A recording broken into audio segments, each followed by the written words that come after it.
Hello, good morning. Good morning. We are live. So today we're gonna read Second Chronicles chapter 1 up to chapter 17. Read or let's just listen and then yes. And then Psalm 92 up to 94. Then let's start. Let's begin. Oops. Need to silent my phone. So no more. And then the volume. Check the volume. Then let's go. Mhm.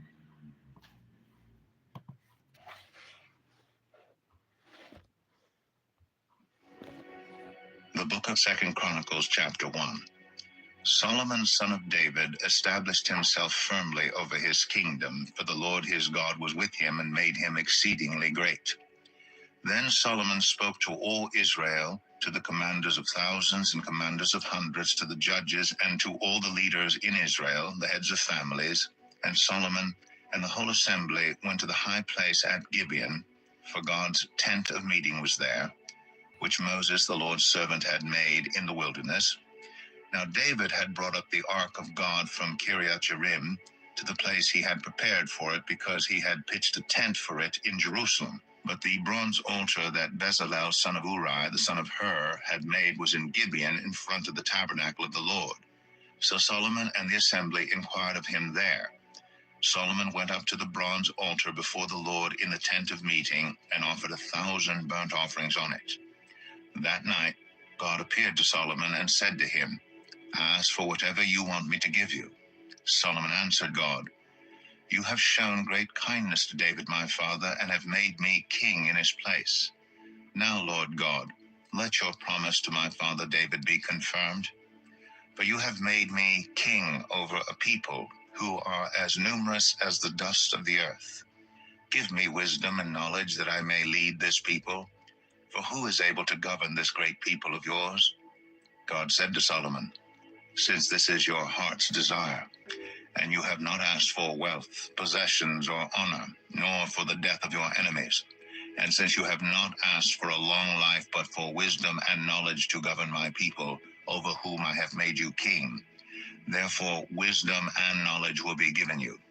And I will also give you wealth, possessions, and honor, such as no king who was before you ever had, and none after you will have."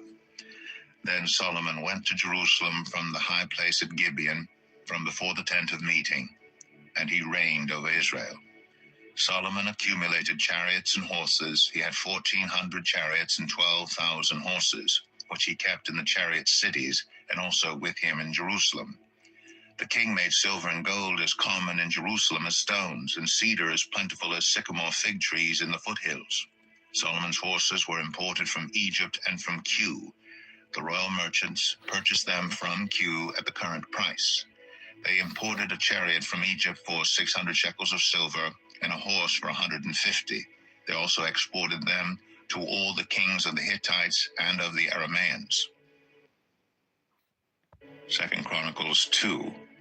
Solomon gave orders to build a temple for the name of the Lord, and a royal palace for himself.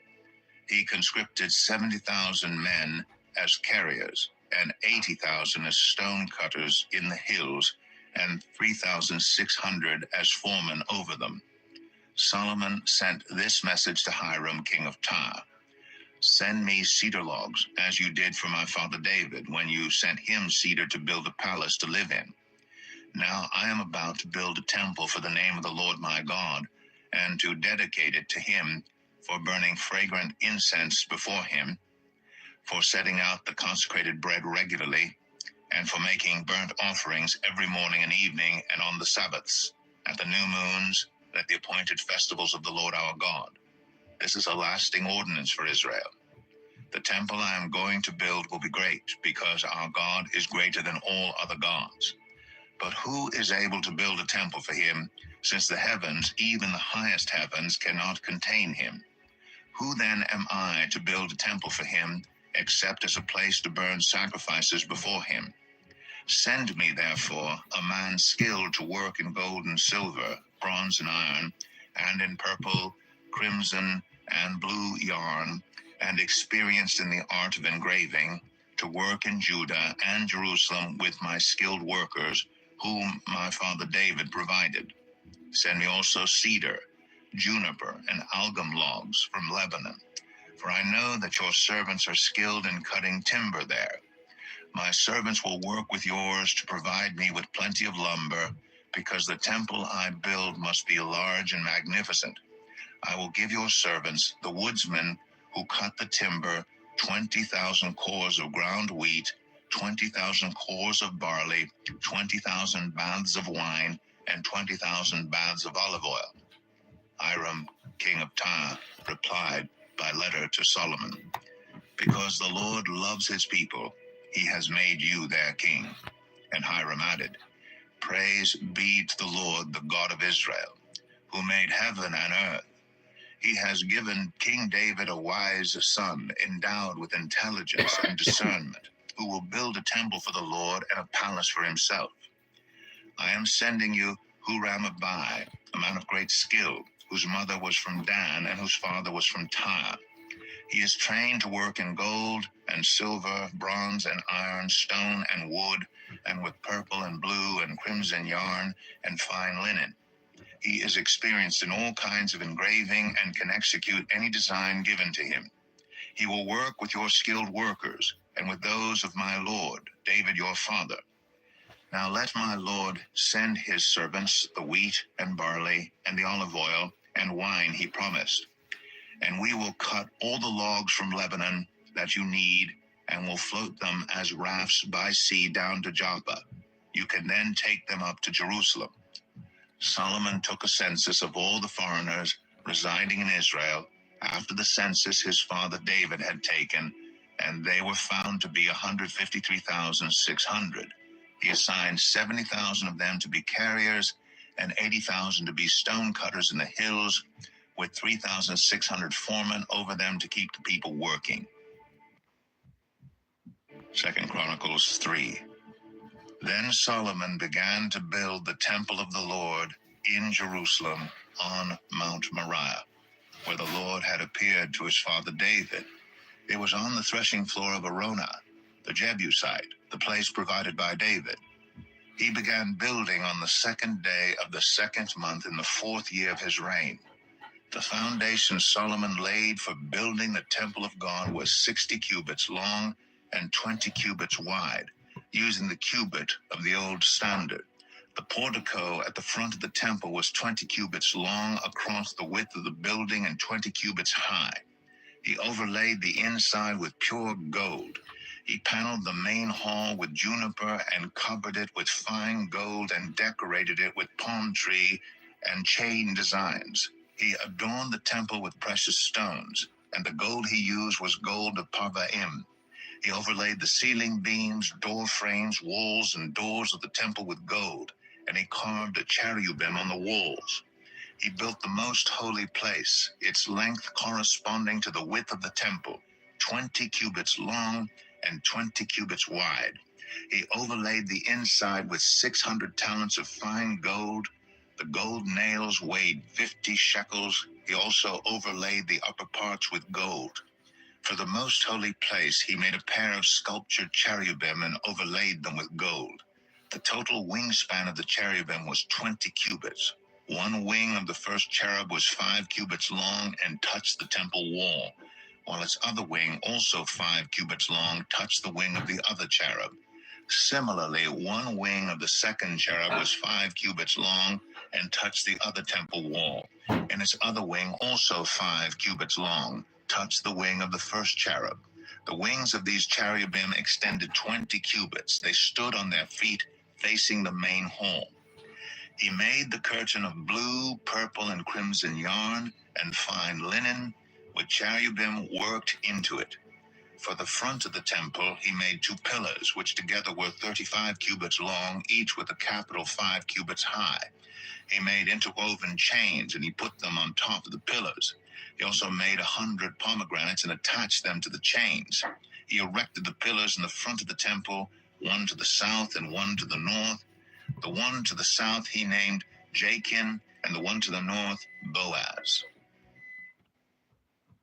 2 Chronicles 4. He made a bronze altar 20 cubits long, 20 cubits wide, and 10 cubits high. He made the sea of cast metal, circular in shape, measuring 10 cubits from rim to rim, and 5 cubits high. It took a line of 30 cubits to measure around it. Below the rim, figures of bulls encircled it, 10 to a cubit. The bulls were cast in 2 rows in one piece with the sea. The sea stood on 12 bulls, 3 facing north, 3 facing west, 3 facing south, and 3 facing east. The sea rested on top of them, and their hindquarters were toward the center. It was a handbreadth in thickness, and its rim was like the rim of a cup, like a lily blossom. It held 3,000 baths. He then made 10 basins for washing, and placed 5 on the south side and 5 on the north. In them the things to be used for the burnt offerings were rinsed, but the sea was to be used by the priests for washing. He made 10 gold lampstands according to the specifications for them, and placed them in the temple, 5 on the south side and 5 on the north. He made 10 tables and placed them in the temple, 5 on the south side and 5 on the north. He also made 100 gold sprinkling bowls. He made the courtyard of the priests, and the large court, and the doors for the court, and overlaid the doors with bronze. He placed the sea on the south side, at the southeast corner. And Huram also made the pots and shovels and sprinkling bowls. So Huram finished the work he had undertaken for King Solomon in the temple of God. The 2 pillars, the 2 bowl-shaped capitals on top of the pillars, the 2 sets of network decorating the 2 bowl-shaped capitals on top of the pillars, the 400 pomegranates for the 2 sets of network, 2 rows of pomegranates for each network, decorating the bowl-shaped capitals on top of the pillars, the stands with their basins, the sea and the 12 bulls under it, the pots, shovels, meat forks, and all related articles. All the objects that Huram Abi made for King Solomon for the temple of the Lord were of polished bronze. The king had them cast in clay molds in the plain of the Jordan between Succoth and Zarethan. All these things that Solomon made amounted to so much that the weight of the bronze could not be calculated. Solomon also made all the furnishings that were in God's temple: the golden altar, the tables on which was the bread of the presence, the lampstands of pure gold with their lamps to burn in front of the inner sanctuary as prescribed, the gold floral work, and lamps and tongs. They were solid gold. The pure gold wick trimmers, sprinkling bowls, dishes, and censers, and the gold doors of the temple, the inner doors to the most holy place, and the doors of the main hall. 2 Chronicles 5. When all the work Solomon had done for the temple of the Lord was finished, he brought in the things his father David had dedicated, the silver and gold, and all the furnishings, and he placed them in the treasuries of God's temple. Then Solomon summoned to Jerusalem the elders of Israel, all the heads of the tribes, and the chiefs of the Israelite families, to bring up the ark of the Lord's covenant from Zion, the city of David. And all the Israelites came together. What happened?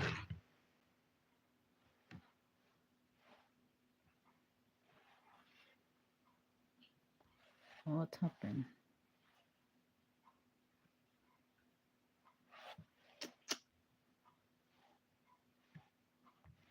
Second Chronicles 5.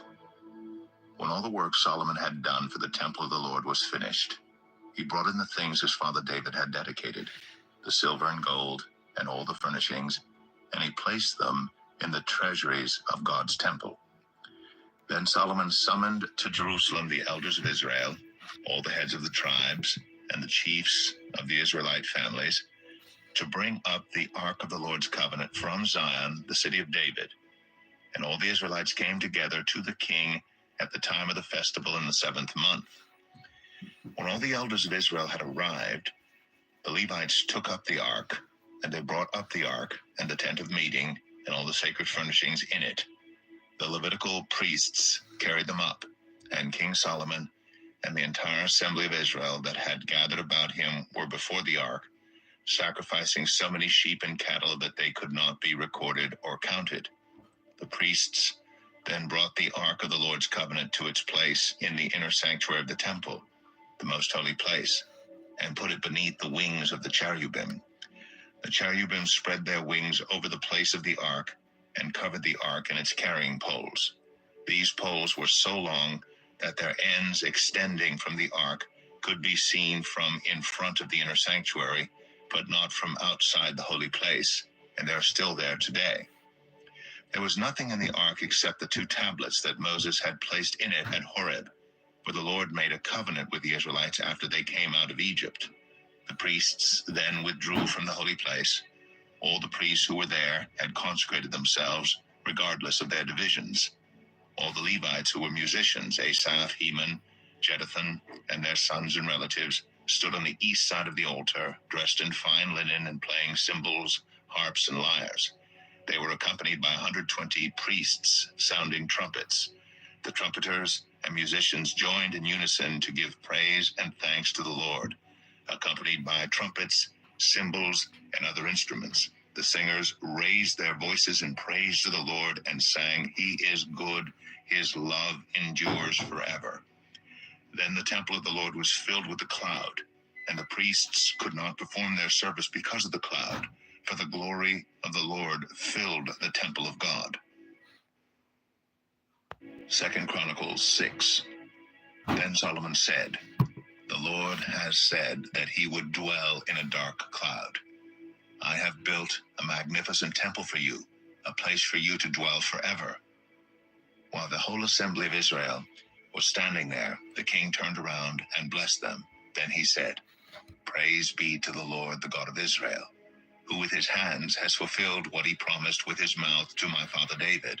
For he said, 'Since the day I brought my people out of Egypt, I have not chosen a city in any tribe of Israel to have a temple built so that my name might be there. Nor have I chosen anyone to be ruler over my people Israel. But now I have chosen Jerusalem for my name to be there, and I have chosen David to rule my people Israel. My father David had it in his heart to build a temple for the name of the Lord, the God of Israel. But the Lord said to my father David, 'You did well to have it in your heart to build a temple for my name.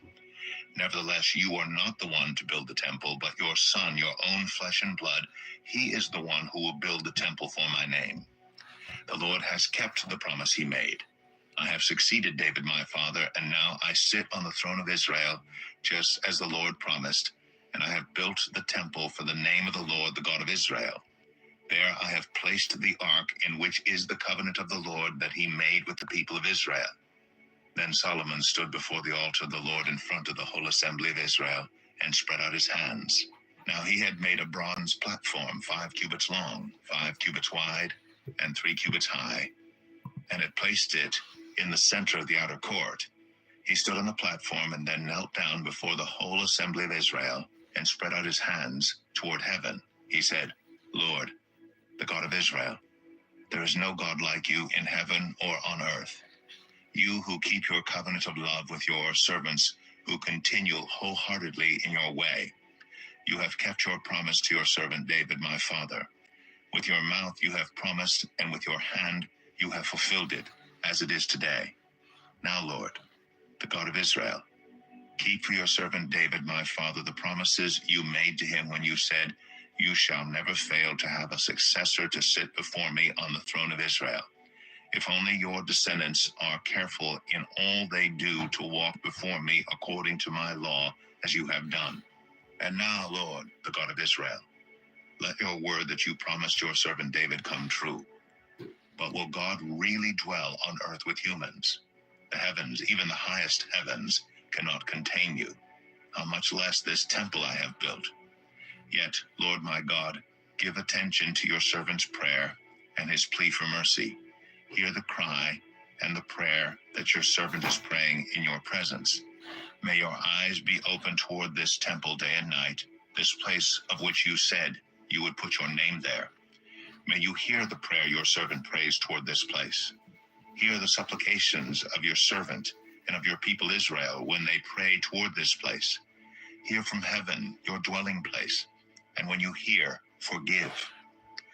When anyone wrongs their neighbor and is required to take an oath, and they come and swear the oath before your altar in this temple, then hear from heaven and act. Judge between your servants, condemning the guilty, and bringing down on their heads what they have done, and vindicating the innocent by treating them in accordance with their innocence.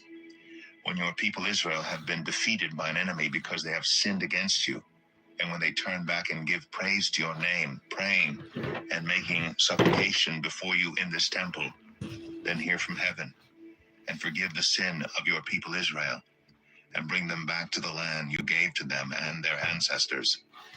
When the heavens are shut up and there is no rain because your people have sinned against you, and when they pray toward this place and give praise to your name and turn from their sin because you have afflicted them, then hear from heaven and forgive the sin of your servants, your people Israel.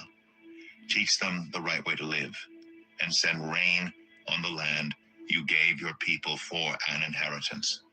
When famine or plague comes to the land, or blight, or mildew, locusts, or grasshoppers, or when enemies besiege them in any of their cities, whatever disaster or disease may come, and when a prayer or plea is made by anyone among your people Israel, being aware of their afflictions and pains and spreading out their hands toward this temple, then hear from heaven, your dwelling place.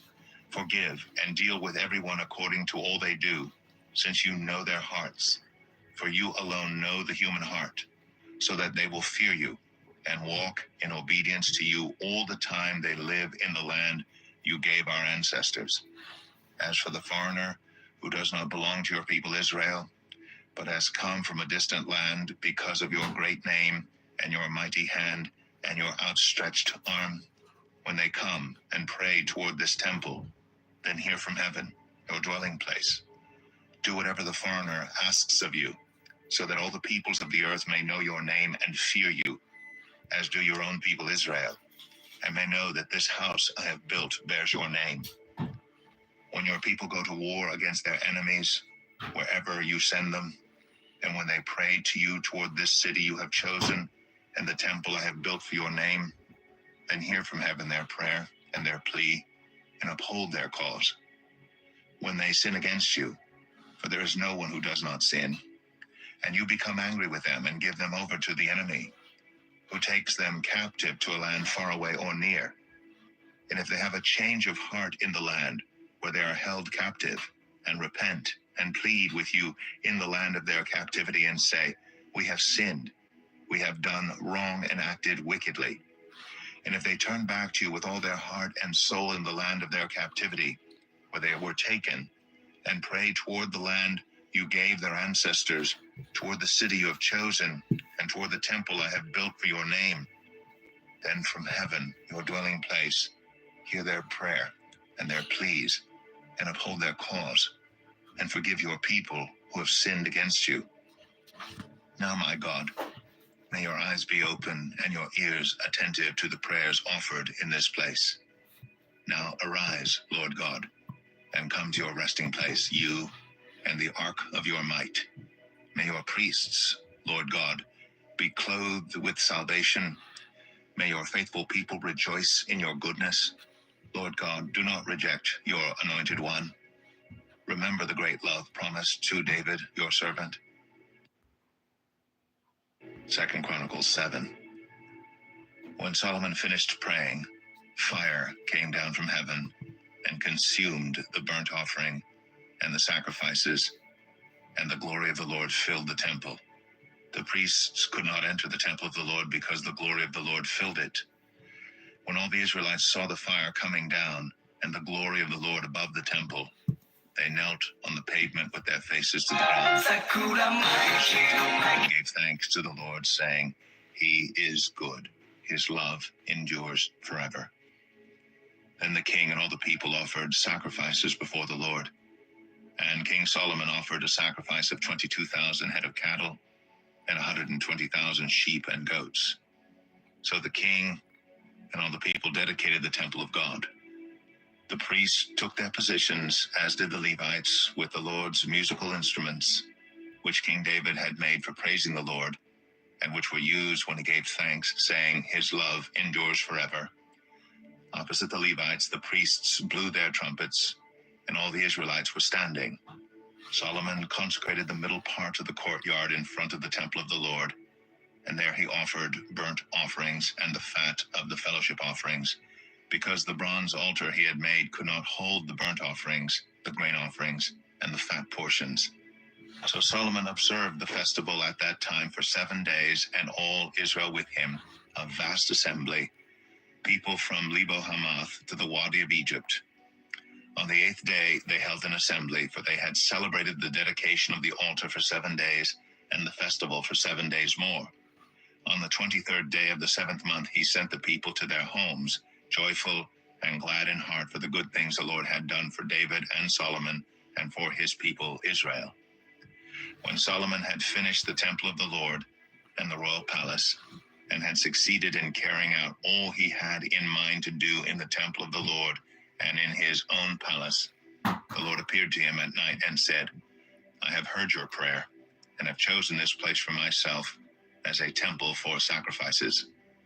When I shut up the heavens so that there is no rain, or command locusts to devour the land, or send a plague among my people, if my people, who are called by my name, will humble themselves and pray and seek my face and turn from their wicked ways, then I will hear from heaven, and I will forgive their sin and will heal their land. Now my eyes will be open and my ears attentive to the prayers offered in this place. I have chosen and consecrated this temple so that my name may be there forever. My eyes and my heart will always be there. As for you, if you walk before me faithfully, as David your father did, and do all I command, and observe my decrees and laws, I will establish your royal throne, as I covenanted with David your father when I said, you shall never fail to have a successor to rule over Israel. But if you turn away and forsake the decrees and commands I have given you, and go off to serve other gods and worship them, then I will uproot Israel from my land, which I have given them, and will reject this temple I have consecrated for my name. I will make it a byword and an object of ridicule among all peoples. This temple will become a heap of rubble. All who pass by will be appalled and say, why has the Lord done such a thing to this land and to this temple? People will answer, because they have forsaken the Lord, the God of their ancestors, who brought them out of Egypt, and have embraced other gods, worshiping and serving them. That is why he brought all this disaster on them. 2 Chronicles 8. At the end of 20 years, during which Solomon built the temple of the Lord and his own palace, Solomon rebuilt the villages that Hiram had given him, and settled Israelites in them. Solomon then went to Hamath Zobah and captured it. He also built up Tadmor in the desert, and all the store cities he had built in Hamath. He rebuilt Upper Beth Horon and Lower Beth Horon as fortified cities, with walls and with gates and bars, as well as Baalath and all his store cities, and all the cities for his chariots and for his horses, whatever he desired to build in Jerusalem, in Lebanon, and throughout all the territory he ruled. There were still people left from the Hittites, Amorites, Perizzites, Hivites, and Jebusites. These people were not Israelites. Solomon conscripted the descendants of all these people remaining in the land, whom the Israelites had not destroyed, to serve as slave labor, as it is to this day. But Solomon did not make slaves of the Israelites for his work. They were his fighting men, commanders of his captains, and commanders of his chariots and charioteers. They were also King Solomon's chief officials, 250 officials supervising the men. Solomon brought Pharaoh's daughter up from the city of David to the palace he had built for her, for he said, my wife must not live in the palace of David, king of Israel, because the places the ark of the Lord has entered are holy. On the altar of the Lord that he had built in front of the portico, Solomon sacrificed burnt offerings to the Lord according to the daily requirement for offerings commanded by Moses for the Sabbaths, the new moons, and the 3 annual festivals, the festival of unleavened bread, the festival of weeks, and the festival of tabernacles. In keeping with the ordinance of his father David, he appointed the divisions of the priests for their duties, and the Levites to lead the praise and to assist the priests according to each day's requirement. He also appointed the gatekeepers by divisions for the various gates, because this was what David the man of God had ordered.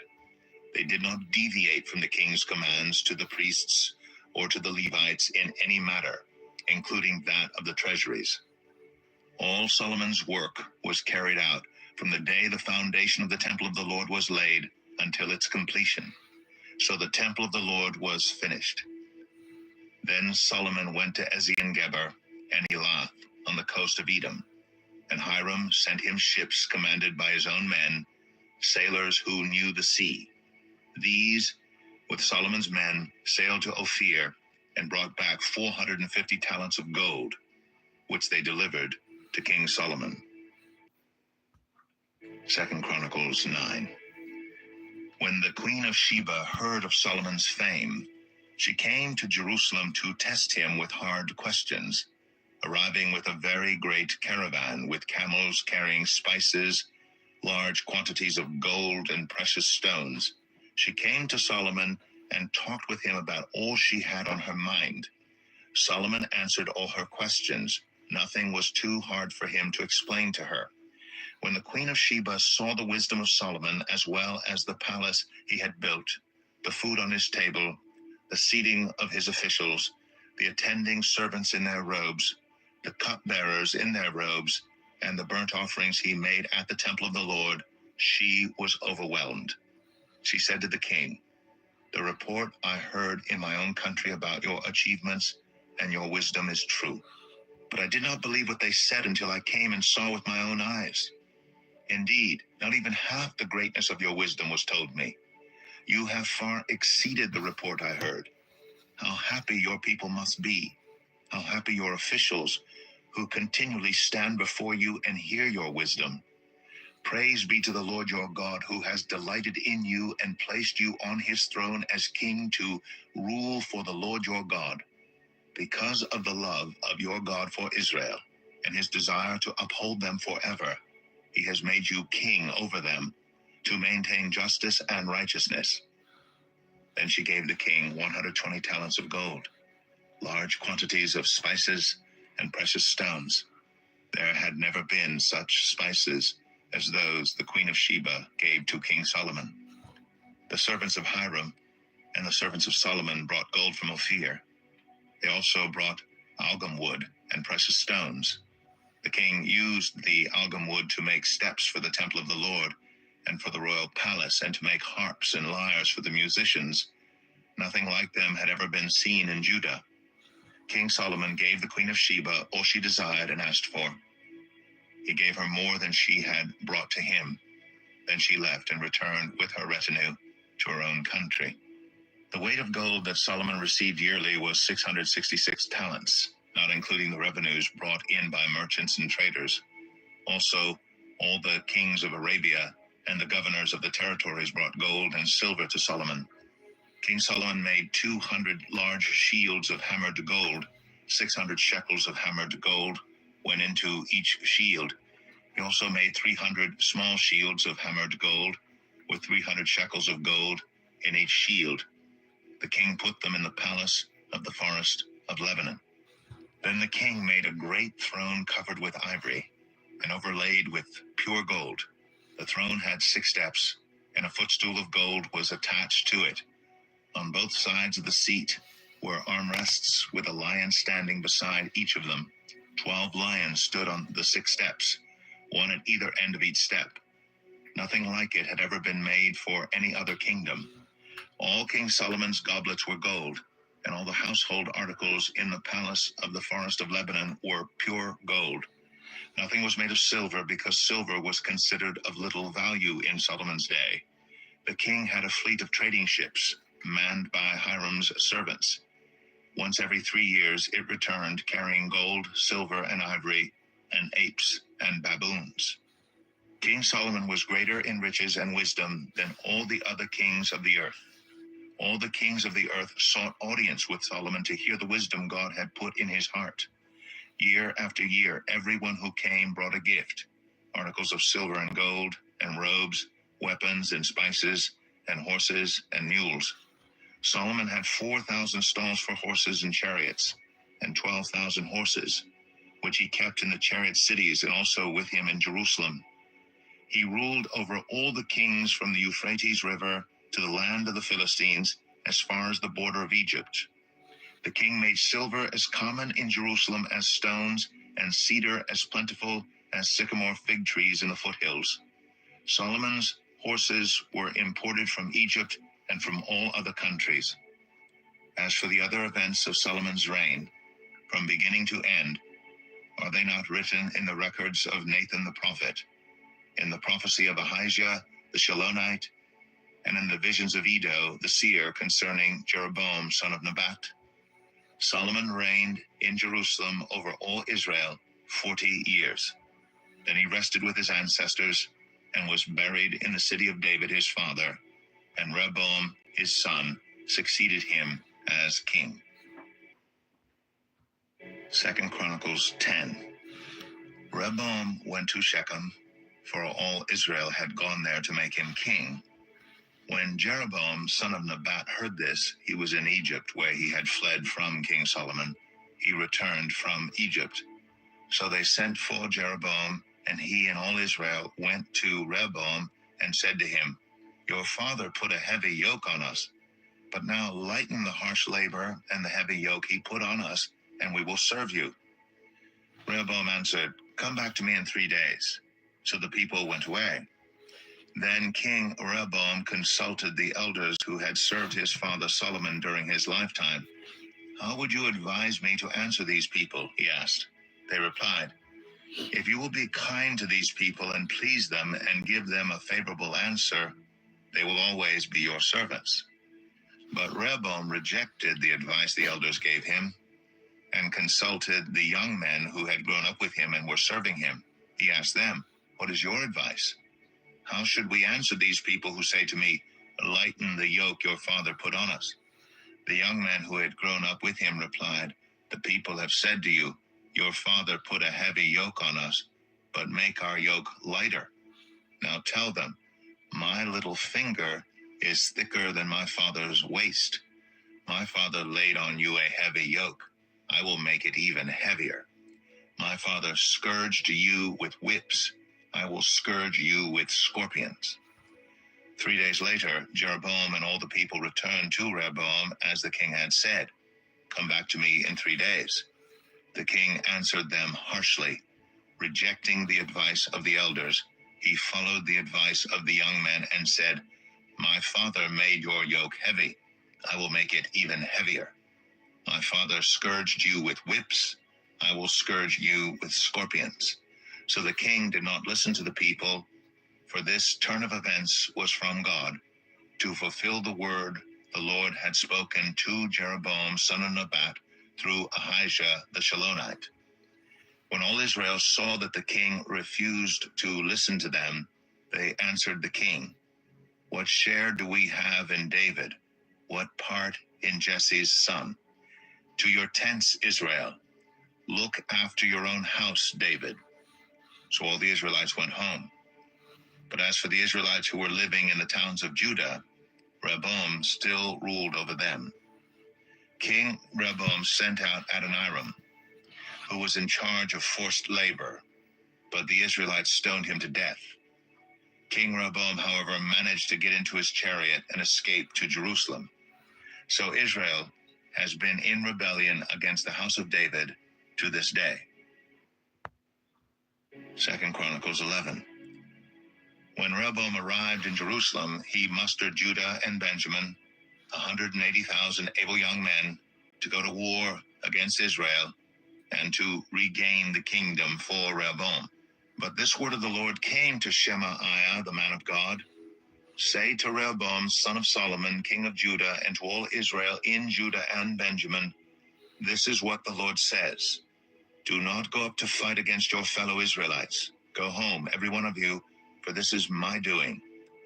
So they obeyed the words of the Lord and turned back from marching against Jeroboam. Rehoboam lived in Jerusalem and built up towns for defense in Judah: Bethlehem, Etam, Tekoa, Beth Zur, Succoth, Adullam, Gath, Mareshah, Ziph, Adoraim, Lachish, Azekah, Zorah, Ajalon, and Hebron. These were fortified cities in Judah and Benjamin. He strengthened their defenses and put commanders in them with supplies of food, olive oil, and wine. He put shields and spears in all the cities and made them very strong. So Judah and Benjamin were his. The priests and Levites from all their districts throughout Israel sided with him. The Levites even abandoned their pasture lands and property and came to Judah and Jerusalem because Jeroboam and his sons had rejected them as priests of the Lord when he appointed his own priests for the high places and for the goat and calf idols he had made. Those from every tribe of Israel who set their hearts on seeking the Lord, the God of Israel, followed the Levites to Jerusalem to offer sacrifices to the Lord, the God of their ancestors. They strengthened the kingdom of Judah and supported Rehoboam, son of Solomon, 3 years, following the ways of David and Solomon during this time. Rehoboam married Mahalath, who was the daughter of David's son Jeremoth, and Abihail, the daughter of Jesse's son Eliab. She bore him sons, Jeush, Shemariah, and Zaham. Then he married Maacah, daughter of Absalom, who bore him Abijah, Attai, Ziza, and Shelemith. Rehoboam loved Maacah, daughter of Absalom, more than any of his other wives and concubines. In all, he had 18 wives and 60 concubines, 28 sons, and 60 daughters. Rehoboam appointed Abijah, son of Maacah, as crown prince among his brothers in order to make him king. He acted wisely, dispersing some of his sons throughout the districts of Judah and Benjamin and to all the fortified cities. He gave them abundant provisions and took many wives for them. 2 Chronicles 12. After Rehoboam's position as king was established, and he had become strong, he and all Israel with him abandoned the law of the Lord. Because they had been unfaithful to the Lord, Shishak, king of Egypt, attacked Jerusalem in the 5th year of King Rehoboam. With 1,200 chariots and 60,000 horsemen, and the innumerable troops of Libyans, Sukkites, and Cushites that came with him from Egypt, he captured the fortified cities of Judah and came as far as Jerusalem. Then the prophet Shemaiah came to Rehoboam and to the leaders of Judah who had assembled in Jerusalem for fear of Shishak, and he said to them, "This is what the Lord says, you have abandoned me, therefore I now abandon you to Shishak." The leaders of Israel and the king humbled themselves and said, "The Lord is just." When the Lord saw that they humbled themselves, this word of the Lord came to Shemaiah: "Since they have humbled themselves, I will not destroy them, but will soon give them deliverance. My wrath will not be poured out on Jerusalem through Shishak. They will, however, become subject to him, so that they may learn the difference between serving me and serving the kings of other lands." When Shishak, king of Egypt, attacked Jerusalem, he carried off the treasures of the temple of the Lord and the treasures of the royal palace. He took everything, including the gold shields Solomon had made. So King Rehoboam made bronze shields to replace them and assigned these to the commanders of the guard on duty at the entrance to the royal palace. Whenever the king went to the Lord's temple, the guards went with him, bearing the shields, and afterward they returned them to the guardroom. Because Rehoboam humbled himself, the Lord's anger turned from him, and he was not totally destroyed. Indeed, there was some good in Judah. King Rehoboam established himself firmly in Jerusalem and continued as king. He was 41 years old when he became king, and he reigned 17 years in Jerusalem, the city the Lord had chosen out of all the tribes of Israel, in which to put his name. His mother's name was Naamah. She was an Ammonite. he did evil because he had not set his heart on seeking the Lord. As for the events of Rehoboam's reign, from beginning to end, are they not written in the records of Shemaiah the prophet, and of Iddo the seer that deal with genealogies? There was continual warfare between Rehoboam and Jeroboam. Rehoboam rested with his ancestors and was buried in the city of David, and Abijah his son succeeded him as king. 2 Chronicles 13. In the 18th year of the reign of Jeroboam, Abijah became king of Judah, and he reigned in Jerusalem 3 years. His mother's name was Maacah, a daughter of Uriel of Gibeah. There was war between Abijah and Jeroboam. Abijah went into battle with an army of 400,000 able fighting men, and Jeroboam drew up a battle line against him with 800,000 able troops.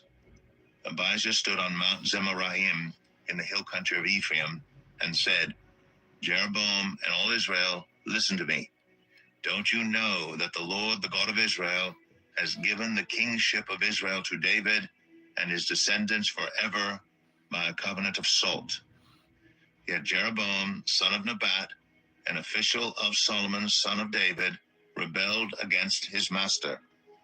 Some worthless scoundrels gathered around him and opposed Rehoboam, son of Solomon, when he was young and indecisive and not strong enough to resist them. And now you plan to resist the kingdom of the Lord, which is in the hands of David's descendants. You are indeed a vast army, and have with you the golden calves that Jeroboam made to be your gods. But didn't you drive out the priests of the Lord, the sons of Aaron and the Levites, and make priests of your own, as the peoples of other lands do? Whoever comes to consecrate himself with a young bull and 7 rams may become a priest of what are not gods. As for us, the Lord is our God, and we have not forsaken him. The priests who serve the Lord are sons of Aaron, and the Levites assist them. Every morning and evening they present burnt offerings and fragrant incense to the Lord. They set out the bread on the ceremonially clean table and light the lamps on the gold lampstands every evening. We are observing the requirements of the Lord our God, but you have forsaken him. God is with us. He is our leader. His priests with their trumpets will sound the battle cry against you. People of Israel, do not fight against the Lord, the God of your ancestors, for you will not succeed." Now Jeroboam had sent troops around to the rear so that while he was in front of Judah, the ambush was behind them. Judah turned and saw that they were being attacked at both front and rear. Then they cried out to the Lord. The priests blew their trumpets, and the men of Judah raised their battle cry. At the sound of their battle cry, God routed Jeroboam and all Israel before Abijah and Judah. The Israelites fled before Judah, and God delivered them into their hands. Abijah and his troops inflicted heavy losses on them, so that there were 500,000 casualties among Israel's able men.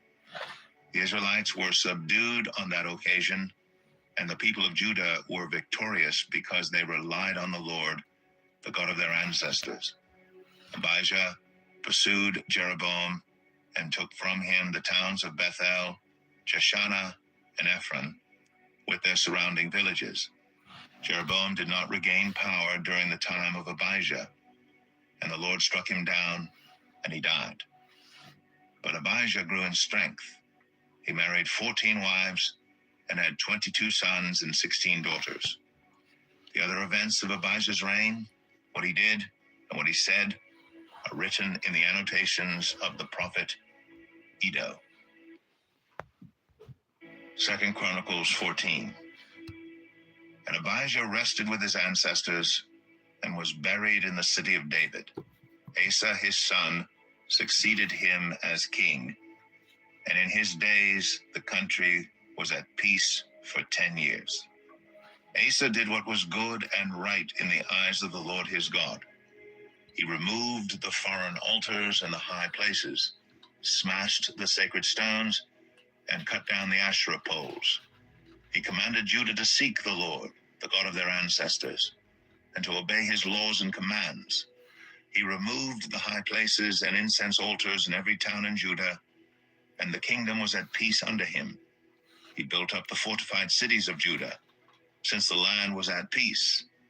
No one was at war with him during those years, for the Lord gave him rest.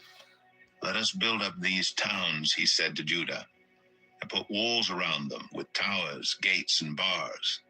The land is still ours because we have sought the Lord our God. We sought him, and he has given us rest on every side. So they built and prospered. Asa had an army of 300,000 men from Judah, equipped with large shields and with spears, and 280,000 from Benjamin, armed with small shields and with bows. All these were brave fighting men. Zerah, the Cushite, marched out against them with an army of thousands upon thousands and 300 chariots, and came as far as Mareshah. Asa went out to meet him, and they took up battle positions in the valley of Zephathah near Mareshah. Then Asa called to the Lord his God and said, Lord, there's no one like you to help the powerless against the mighty. Help us, Lord our God, for we rely on you, and in your name we have come against this vast army. Lord, you are our God. Do not let mere mortals prevail against you. The Lord struck down the Cushites before Asa and Judah. The Cushites fled, and Asa and his army pursued them as far as Gerar. Such a great number of Cushites fell that they could not recover. They were crushed before the Lord and his forces. The men of Judah carried off a large amount of plunder. They destroyed all the villages around Gerar, for the terror of the Lord had fallen on them. They looted all these villages, since there was much plunder there. They also attacked the camps of the herders and carried off droves of sheep and goats and camels. Then they returned to Jerusalem. 2 Chronicles 15. The Spirit of God came on Azariah, son of Oded. He went out to meet Asa and said to him, Listen to me, Asa, and all Judah and Benjamin. The Lord is with you when you are with him. If you seek him, he will be found by you. But if you forsake him, he will forsake you. For a long time, Israel was without the true God, without a priest to teach, and without the law. But in their distress, they turned to the Lord, the God of Israel, and sought him, and he was found by them. In those days, it was not safe to travel about, for all the inhabitants of the lands were in great turmoil. One nation was being crushed by another, and one city by another, because God was troubling them with every kind of distress. But as for you, be strong and do not give up, for your work will be rewarded. When Asa heard these words and the prophecy of Azariah, son of Oded, the prophet, he took courage. He removed the detestable idols from the whole land of Judah and Benjamin, and from the towns he had captured in the hills of Ephraim. He repaired the altar of the Lord that was in front of the portico of the Lord's temple. Then he assembled all Judah and Benjamin, and the people from Ephraim, Manasseh, and Simeon, who had settled among them, for large numbers had come over to him from Israel when they saw that the Lord his God was with him. They assembled at Jerusalem in the 3rd month of the 15th year of Asa's reign. At that time they sacrificed to the Lord 700 head of cattle and 7,000 sheep and goats from the plunder they had brought back. They entered into a covenant to seek the Lord, the God of their ancestors, with all their heart and soul. All who would not seek the Lord, the God of Israel, were to be put to death, whether small or great, man or woman. They took an oath to the Lord with loud acclamation, with shouting and with trumpets and horns. All Judah rejoiced about the oath because they had sworn it wholeheartedly. They sought God eagerly, and he was found by them. So the Lord gave them rest on every side. King Asa also deposed his grandmother Maacah from her position as queen mother because she had made a repulsive image for the worship of Asherah. Asa cut it down broke it up, and burned it in the Kidron Valley. Although he did not remove the high places from Israel, Asa's heart was fully committed to the Lord all his life.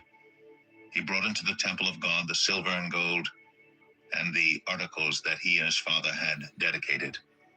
There was no more war until the 35th year of Asa's reign. 2 Chronicles 16. In the 36th year of Asa's reign, Baasha, king of Israel, went up against Judah and fortified Ramah to prevent anyone from leaving or entering the territory of Asa, king of Judah. Asa then took the silver and gold out of the treasuries of the Lord's temple and of his own palace and sent it to Ben-Hadad, king of Aram, who was ruling in Damascus. "Let there be a treaty between me and you," he said, "as there was between my father and your father. See, I am sending you silver and gold. Now break your treaty with Baasha, king of Israel, so he will withdraw from me." Ben-Hadad agreed with King Asa and sent the commanders of his forces against the towns of Israel. They conquered Ijon, Dan, Abel-Maim, and all the store cities of Naphtali. When Baasha heard this, he stopped building Ramah and abandoned his work.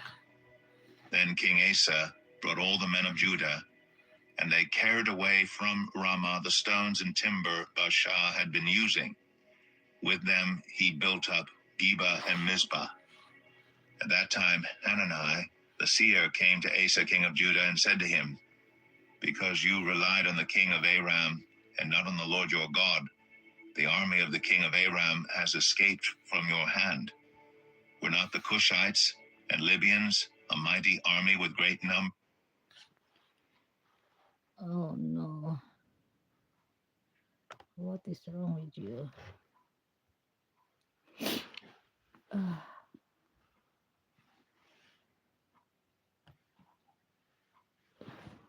Malapit na matapos. Wait. So,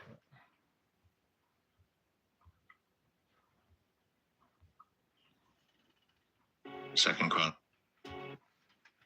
For this, he stopped building Ramah and abandoned his work.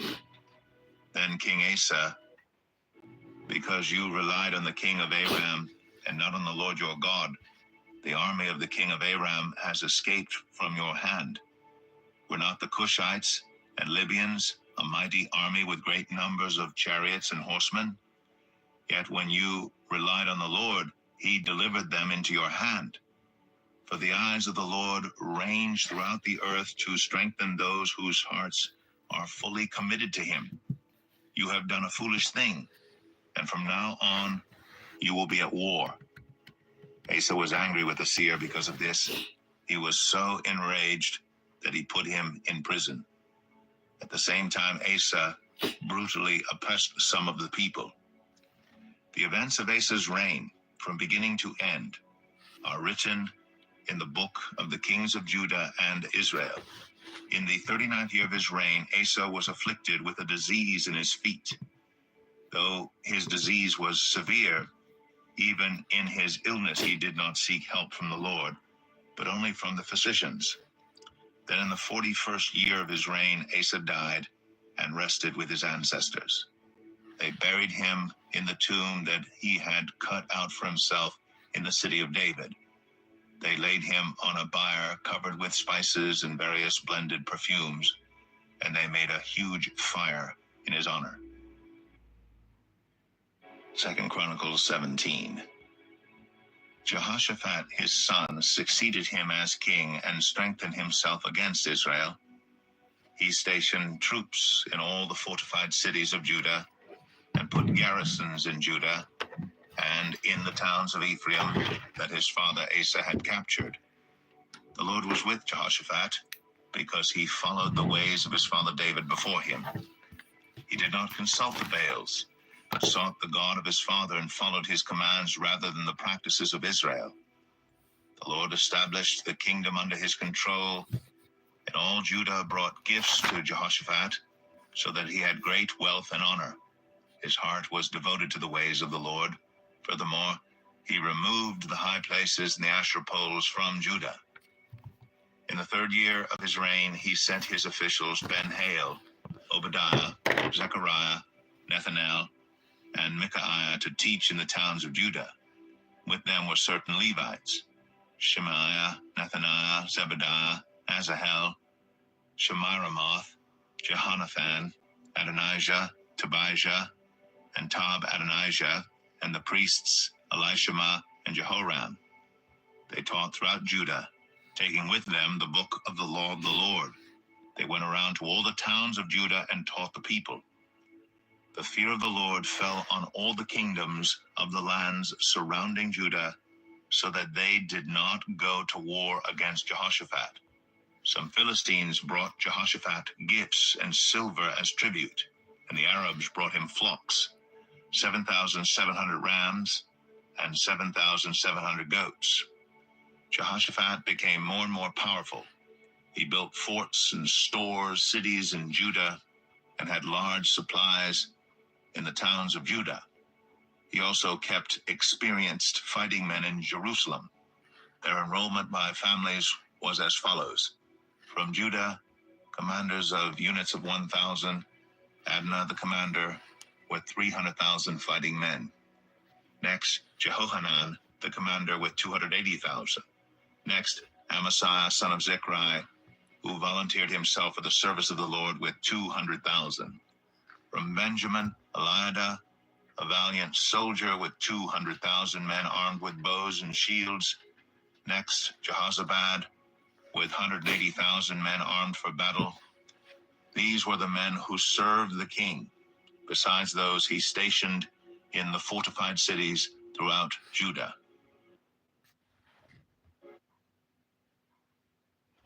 And then let's go to Psalm. That's all for 2nd Chronicles today.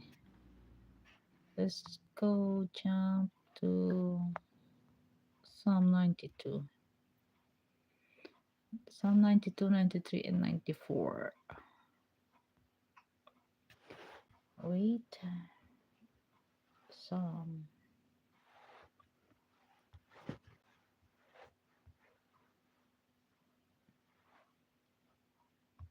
Psalm 92, a psalm, a song for the Sabbath day. It is good to praise the Lord and make music to your name, O Most High, proclaiming your love in the morning and your faithfulness at night, to the music of the 10-stringed lyre and the melody of the harp.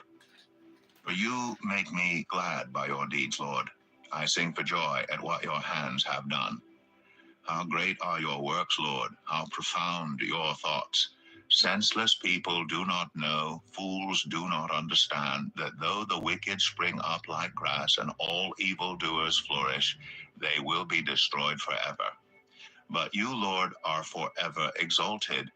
For surely your enemies, Lord, surely your enemies will perish. All evildoers will be scattered.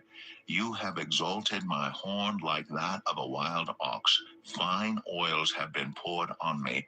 My eyes have seen the defeat of my adversaries. My ears have heard the rout of my wicked foes. The righteous will flourish like a palm tree. They will grow like a cedar of Lebanon. Planted in the house of the Lord, they will flourish in the courts of our God. They will still bear fruit in old age. They will stay fresh and green, proclaiming, the Lord is upright. He is my rock, and there is no wickedness in him. Psalm 93. The Lord reigns. He is robed in majesty. The Lord is robed in majesty and armed with strength. Indeed, the world is established, firm and secure. Your throne was established long ago. You are from all eternity. The seas have lifted up, Lord. The seas have lifted up their voice. The seas have lifted up their pounding waves. Mightier than the thunder of the great waters, mightier than the breakers of the sea. The Lord on high is mighty. Your statutes, Lord, stand firm. Holiness adorns your house for endless days. Psalm 94. The Lord is a God who avenges. O God who avenges, shine forth. Rise up, judge of the earth. Pay back to the proud what they deserve. How long, Lord, how long will the wicked be jubilant? They pour out arrogant words. All the evildoers are full of boasting. They crush your people, Lord. They oppress your inheritance. They slay the widow and the foreigner. They murder the fatherless. They say, the Lord does not see. The God of Jacob takes no notice. Take notice, you senseless ones among the people, you fools. When will you become wise? Does he who fashioned the ear not hear? Does he who formed the eye not see? Does he who disciplines nations not punish? Does he who teaches mankind lack knowledge? The Lord knows all human plans. He knows that they are futile. Blessed is the one you discipline, Lord, the one you teach from your law. You grant them relief from days of trouble, till a pit is dug for the wicked. For the Lord will not reject his people. He will never forsake his inheritance. Judgment will again be founded on righteousness, and all the upright in heart will follow it. Who will rise up for me against the wicked? Who will take a stand for me against evildoers? Unless the Lord had given me help, I would soon have dwelt in the silence of death. When I said my foot is slipping, your unfailing love, Lord, supported me. When anxiety was great within me, your consolation brought me joy.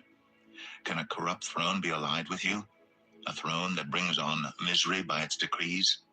The wicked band together against the righteous and condemn the innocent to death.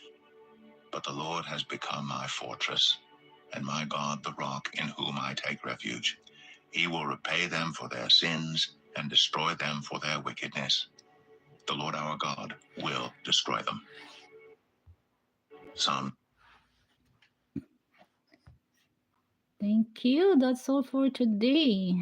And thank you for listening, and thank you for staying. Thank you for tuning in.